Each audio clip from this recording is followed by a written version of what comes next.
बिस्मिल्लाहिर्रहमानिर्रहीम। अस्सलाम वालेकुम स्टूडेंट्स, आज के लेक्चर में हम नया टॉपिक स्टार्ट करने जा रहे हैं, सिंपल हार्मोनिक मोशन।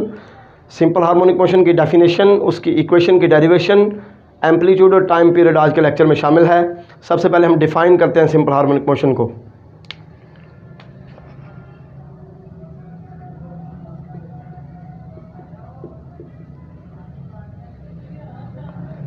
डेफिनेशन क्या है इसकी?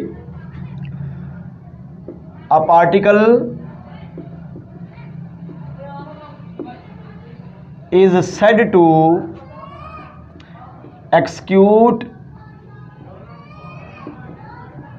simple harmonic motion। हम कहते हैं कि एक पार्टिकल की मोशन जो है वो सिंपल हार्मोनिक मोशन है if its acceleration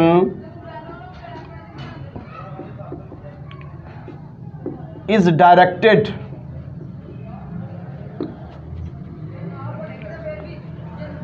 towards a fixed point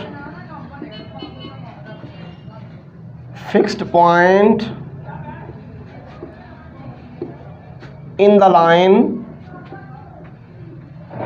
and is proportional to distance from the point।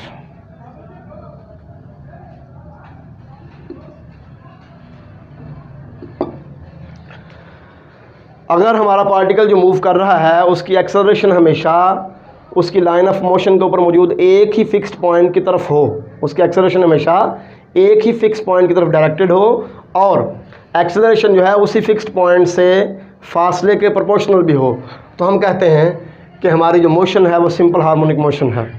अब मैं इक्वेशन ड्राइव करता हूं।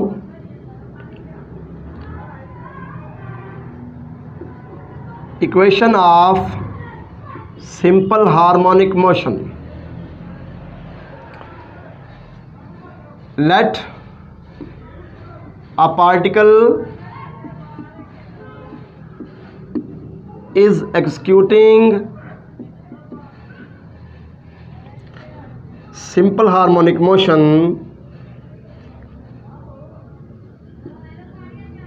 with mean position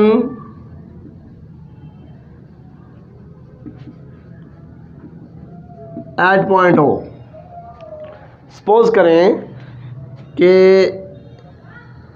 एक पार्टिकल की मोशन सिंपल हार्मोनिक मोशन है जिसकी मीन पोजीशन पॉइंट O है। मीन पोजीशन क्या है? यहाँ पे मैंने कहा है कि पार्टिकल की मोशन सिंपल हार्मोनिक मोशन होती है if it's acceleration is directed towards a fixed point in the line. अगर उसकी एक्सेलरेशन जो हमेशा लाइन ऑफ मोशन के अंदर मौजूद एक फिक्स पॉइंट की तरफ हो, तो वो जो फिक्स पॉइंट है उसको हम कहते हैं मीन पोजीशन। ये मीन पोजीशन है, ठीक हो गया ना?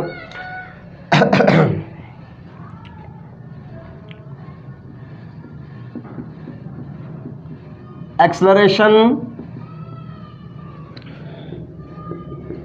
will always be directed towards O।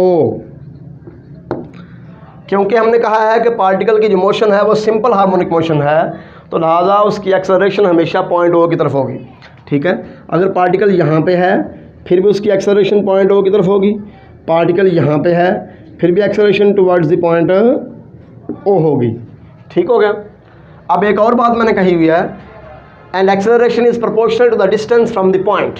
फ़र्ज़ करें कि हमारा पार्टिकल पॉइंट P के ऊपर है और पॉइंट P का मीन पोजीशन से डिस्टेंस x है, तो by the definition of simple harmonic motion जो एक्सेलरेशन है पॉइंट P के ऊपर वो इस डिस्टेंस x के प्रोपोर्शनल होगी। Let at any time t, let at any time t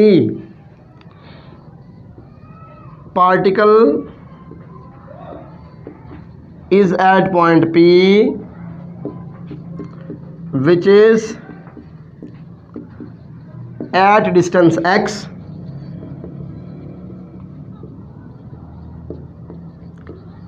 from mean position O। Suppose किया कि टाइम t के ऊपर हमारा पार्टिकल पॉइंट P पे है जो कि x डिस्टेंस पे है मेन पोजीशन से, ठीक है। देन क्या होगा जी कि एक्सेलरेशन जो है d2x/dt², ये भी एक्सप्रेशन एक्सेलरेशन का, ठीक है। ये directly proportional to negative x होगा। ये नेगेटिव साइन मैंने क्यों लगाया है? Here negative sign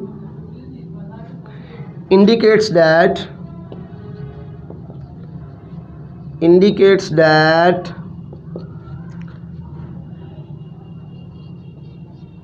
acceleration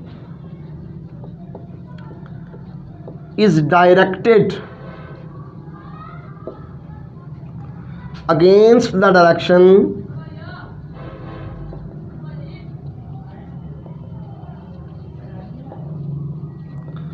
in which distance x is increasing.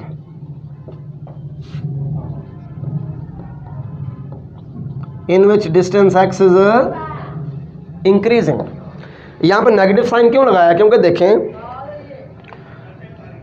जब हम इस साइड पे मूव कर रहे हैं तो हमारा मेन पोजीशन से डिस्टेंस बढ़ता जा रहा है, ठीक हो गया।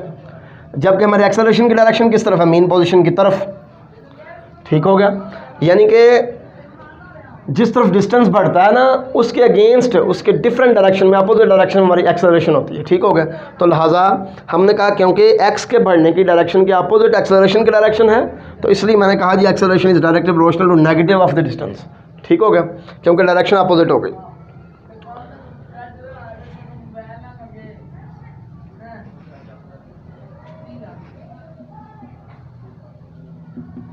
फ्रॉम 1 प्रोपोर्शनैलिटी साइन आप ख़त्म करें तो d2x/dt² इक्वल आ गया जी नेगेटिव साइन म्यू एक्स। यहाँ पे ये जो म्यू है ये कांस्टेंट ऑफ प्रोपोर्शनैलिटी है, प्रोपोर्शनैलिटी कांस्टेंट, ठीक हो गया। इसको मैं ऐसे करने लगा हूँ 2dx/dt से दोनों तरफ मल्टीप्लाई करने लगा हूँ, मल्टीप्लाइंग बाय 2dx/dt। इससे मल्टीप्लाई क्यों किया? नेक्स्ट स्टेप में इंशाल्लाह आपको समझ आ जाएगी। 2dx/dt d2x/dt² minus mu x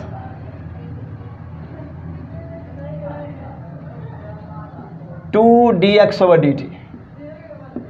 इस तरफ भी और इस तरफ भी हमने 2dx/dt से मल्टीप्लाई कर दिया। Integrating both sides, integrating both sides. अब आप दोनों तरफ इंटीग्रेशन करें।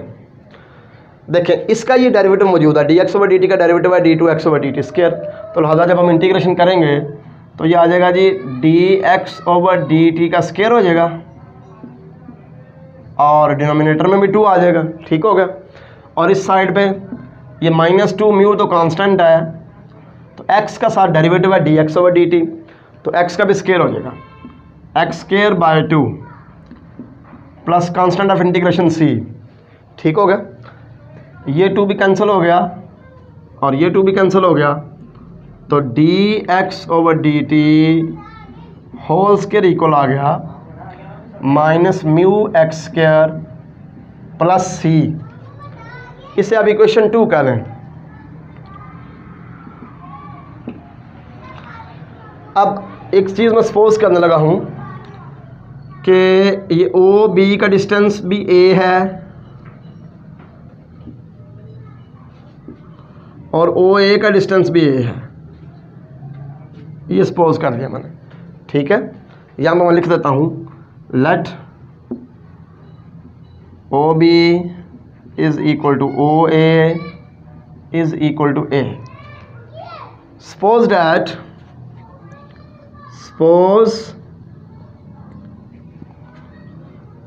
velocity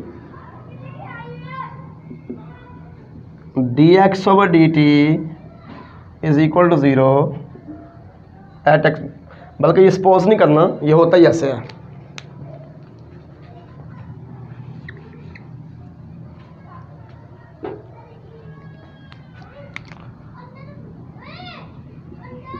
मिनिमम वेलोसिटी ज़ीरो होती है एट एक्स इक्वल टू ए।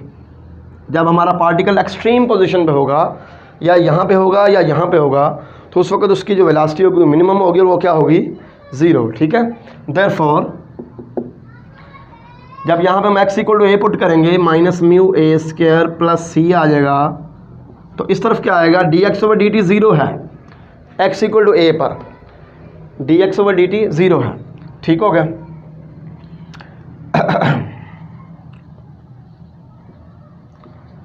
तो सी की वैल्यू आ गई mu A square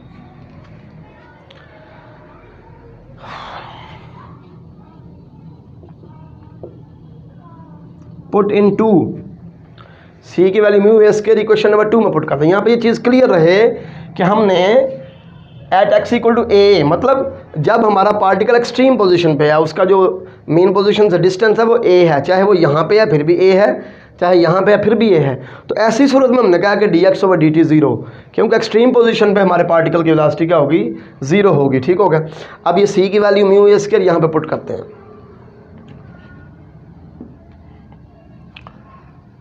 D X over D T whole square equal आ जाएगा g minus mu X square plus mu A square. तो यहाँ से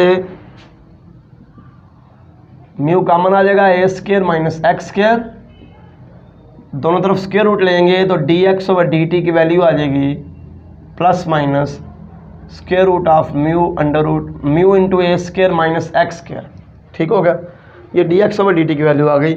हमारे पास D X over D T की दो वैल्यूज़ हैं, एक पॉजिटिव साइन के साथ, एक नेगेटिव साइन के साथ। पहले हम पॉजिटिव साइन वाली कंसीडर करते हैं।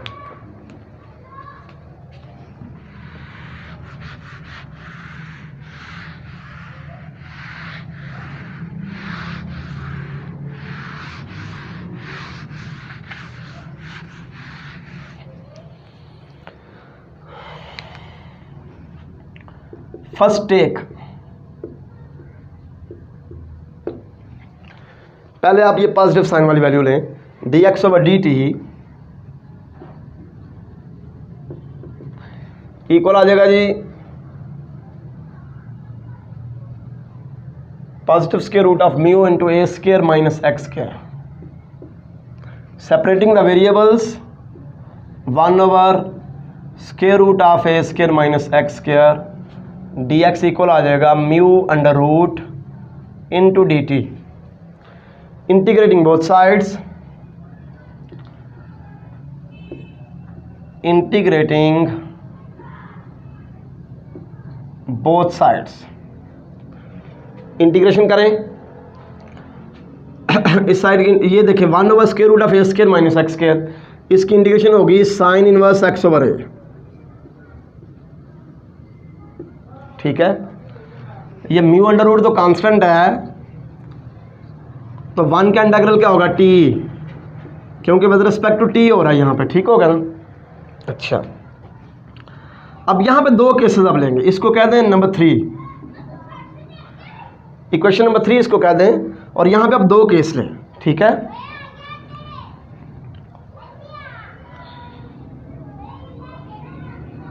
If at T equal to 0 X is equal to A, अगर हम टाइम अपना काउंट करना स्टार्ट करते हैं एक्स इक्वल टू ए पर एक्सट्रीम पोजीशन से, तो फिर क्या होगा, sine inverse A over A equal आ जाएगा mu under root n to 0 plus D. तो डी की वैल्यू क्या आ जाएगी, ये तो 0 हो जाएगा, तो sine inverse A over A 1 हो गया, साइन इनवर्स 1 क्या आ गया, पाई बाई 2। ठीक है, पुट इन 3, इक्वेशन 3 में पुट करें तो आ जाएगा sine inverse X over A equal है g mu under root into T plus D की वैल्यू ये वाली पाई बाई 2। ठीक हो गया। तो यहाँ से जनाब एक्स ओवर ए की वैल्यू आ गई sine inverse pi by 2 plus mu under root T. ठीक हो गया। तो x की वैल्यू बन गई जी ए, ये साइन इनवर्स इधर आके साइन हो जाएगा। Sine of pi by two plus theta होता है cos of pi, cos theta. Sine of pi by two plus theta क्या होगा? Cos theta. A cos mu under root T, pi by two खत्म हो जाएगा। This is equation of simple harmonic motion. ठीक हो गया। अगर मैं दूसरा केस लेता हूं, if at t equal to 0 x equal to 0, अगर हम ये कहते हैं कि भाई मीन पोजीशन के ऊपर टाइम 0 है, टाइम हम मीन पोजीशन से स्टार्ट करते हैं, फिर क्या होगा? साइन इनवर्स 0/a, क्योंकि x की जगह पे भी 0 आ जाएगा। ठीक हो गया। इक्वल आ जाएगा mu under root into 0 plus D. तो साइन इनवर्स 0 0 हो गया, डी की वैल्यू 0 आ गई। ठीक है। पुट इन 3,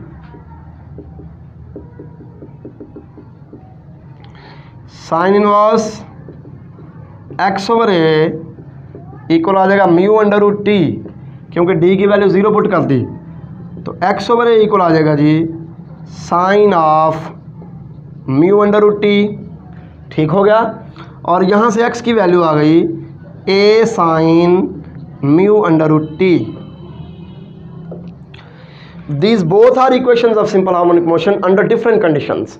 यानी कि अगर हम टाइम 0 लेते हैं मीन पोजीशन पे, तो फिर ये इक्वेशन है हमारी सिंपल हार्मोनिक मोशन की। और अगर हम लेते हैं time 0 x is equal to a पर एक्सट्रीम पोजीशन पर, तो फिर ये इक्वेशन आती है। ठीक है। ये दोनों सिंपल हार्मोनिक मोशन की इक्वेशन हैं।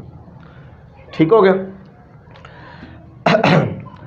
अगर हम ऐसा करते हैं कि ये नेगेटिव वैल्यू लेते हैं, तो फिर भी if we take dx/dt equal to negative square root of mu into a square minus x square, then again फिर भी हमें जो इक्वेशन मिलेगी सिंपल हार्मोनिक मोशन की, वो यही मिलेगी, ये वाली x इक्वल टू यही वाली इक्वेशन मिल जाएगी, a cos mu under root T, a cos mu under root T. ठीक हो गया। ये फ़र्क पड़ता है जब हम इनिशियल कंडीशन लेते हैं, t इक्वल टू 0 लेते हैं, जहाँ जब x इक्वल टू 0 है, यानी कि t इक्वल टू 0 पर x इक्वल टू 0 लेते हैं, तो फिर ये इक्वेशन बनती है। t इक्वल टू 0 पर x इक्वल टू a लेते हैं, तो फिर ये बनती है। ठीक होगा। ये जो नेगेटिव पॉजिटिव वैल्यू है उससे कोई फ़र्क नहीं पड़ेगा। जैसे ये इक्वेशन बनी है x equal to a cos mu under root T, negative value के लिए भी यही बनेंगी, x equal to a cos mu under root T. अब नेक्स्ट है जी एम्पलीट्यूड क्या है? Amplitude of simple harmonic motion. The maximum distance of the particle from the mean position is called amplitude. The maximum distance of the particle from the mean position is called amplitude. ठीक हो गया। इसका मतलब ये हुआ कि ये जो मोशन हम कंसीडर कर रहे हैं,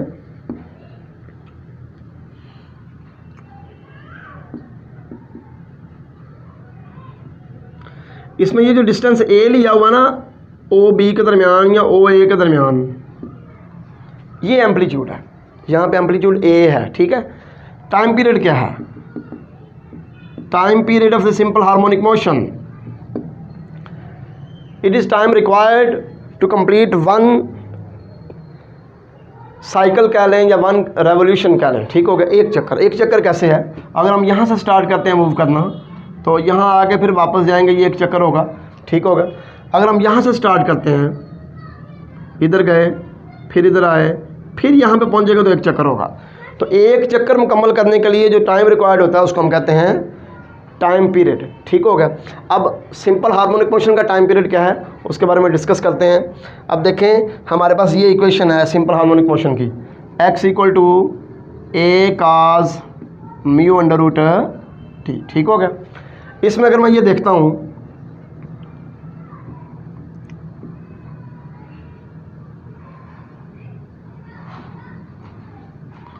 क्योंकि काज का पीरियड 2 पाई होता है, तो म्यू अंडर रूट टी में 2 पाई ऐड कर देंगे, कोई फ़र्क नहीं पड़ेगा। ठीक हो गया। यहाँ से अगर मैं म्यू अंडर रूट कॉमन निकाल लेता हूँ, T plus 2 pi over mu under root. ठीक हो गया। तो इसका मतलब ये हुआ कि हम टी में अगर 2 pi plus mu under root add कर भी दें तो फिर भी एक्स की वैल्यू पर कोई फ़र्क नहीं पड़ेगा। ये आपके सामने सारा नज़र आ रहा। ठीक हो गया। इसी तरह अगर वेलोसिटी की बात करें, D X over D T, मैं इसका डेरिवेटिव ले लेता हूँ, तो काज का डेरिवेटिव माइनस साइन होता है, ये आ जाएगा minus A mu square root sine mu square root into T. ठीक हो गया। ये हो गया इसका डेरिवेटिव। अब इसके अंदर भी अगर मैं 2 पाई ऐड कर दूं, क्योंकि साइन का पीरियड भी 2 पाई होता है,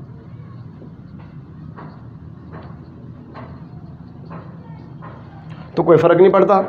मैं म्यू अंडर रूट कॉमन निकालूंगा तो पीछे क्या रह जाएगा, minus A mu under root sine of mu under root common निकाल लो तो T plus 2 pi over mu under root. जो वेलोसिटी की वैल्यू यहाँ पे है, टी में हमने 2 pi over mu under root add कर भी दिया, फिर भी वो वेलोसिटी की वैल्यू है, D X over D T ही है, सेम वैल्यू है, कोई फ़र्क नहीं पड़ा। ठीक हो गया ना। तो इसका मतलब ये हुआ कि डिस्टेंस भी और वेलोसिटी भी अपने आप को रिपीट कर रहे हैं, कितने टाइम के बाद, 2 pi over mu under root time के बाद। ठीक है। लिहाजा 2 pi over mu under root जो है ये टाइम पीरियड है हमारी मोशन का, सिंपल हार्मोनिक मोशन का। फ्रीक्वेंसी की बात करें तो टाइम पीरियड का रेसिप्रोकल फ्रीक्वेंसी होती है। ठीक होगा ना।